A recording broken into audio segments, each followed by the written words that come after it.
रेती घाटामुळे कित्येक लोक मरण पावल्यात, कित्येक लोकांचे अपघात झाले आहेत, पण त्याच्याकडे शासन अजिबात लक्ष करत नाही.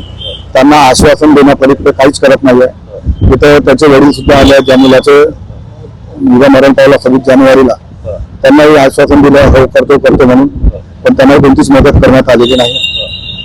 आणि हा इथे कसा आहे, जे आजूबाजूचे गाव आहेत त्या गावाची नदी खोलपर्यंत बसल्यामुळे पातळी खाली गेली आणि तिकडे त्याचे बोरवेल वगैरे पण पडले आहेत शेतकऱ्यांचे, त्यांची आमच्याकडे होती.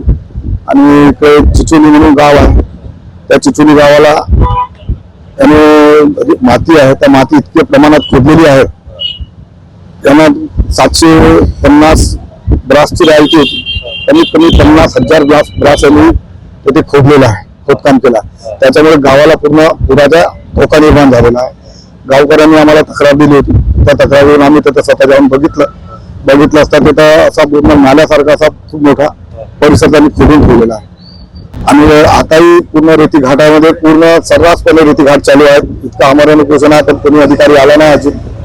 सगळं आमचं सब सेटिंग म्हणतात वरून, त्यांच्या म्हणण्याचे काय मंत्र्यापासून आमच्या सगळ्यात बिलकुल बांधलं आहे. कोणी काही केलं तरी काही होत नाही, या मजुरीत ते लोक आहेत. त्याच्यामुळे आम्हाला शेवटचा पर्याय हा निवडावा लागला. आम्ही त्यांना 2 दिवस निवेदन दिलं, कलेक्टर साहेबांना निवेदन दिलं आहे, येथे निवेदन दिलं. आणि चंद्रपूरला पत्रकार परिषद सुद्धा घेतली या माध्यमातून, पण तेथे सुद्धा बातम्या कोणत्याच लागल्या नाही आमच्या चंद्रपूरला दिल्यावर. आमची अशी मागणी आहे की येथील अधिकारी जे आहेत त्यांच्या प्रॉपर्टीच्या चौकशा करण्यात याव्या आणि हा संप माझ्या मरते शेवटपर्यंत संपणार नाही.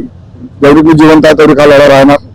तालुक्याचे जिथं जिथं अवैध रेती मुरुम आणि माती जे उत्खनन सुरू आहे, ज्यांच्या अंडरमध्ये हे विभाग येतं ते सगळे महसूल विभाग यामध्ये मला असं वाटतं की त्यांची सगळी साथगान आहे आणि त्याच्यामुळे त्यांच्यावर चौकशी झाली पाहिजे आणि दोषी ठरल्यास त्यांना कठोर शिक्षा झाली पाहिजे.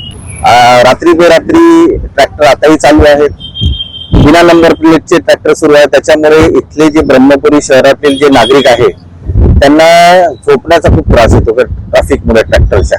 म्हणजे 2 वाजतापासून कंटिन्युअसली पूर्ण ब्रह्मपुरीच्या शहरामध्ये ट्रॅक्टर सुरू आहे आणि एकही ट्रॅक्टरला नंबर प्लेट नाही आहे. त्या अनुषंगाने आम्ही तहसीलदार साहेबांकडे गेलो होतो, तिथल्या आम्ही उपजिल्हाधिकारी मॅडमकडे पण गेलेलो होतो, पण अजूनपर्यंत आम्हाला ते न्याय मिळालेलं नाही आहे.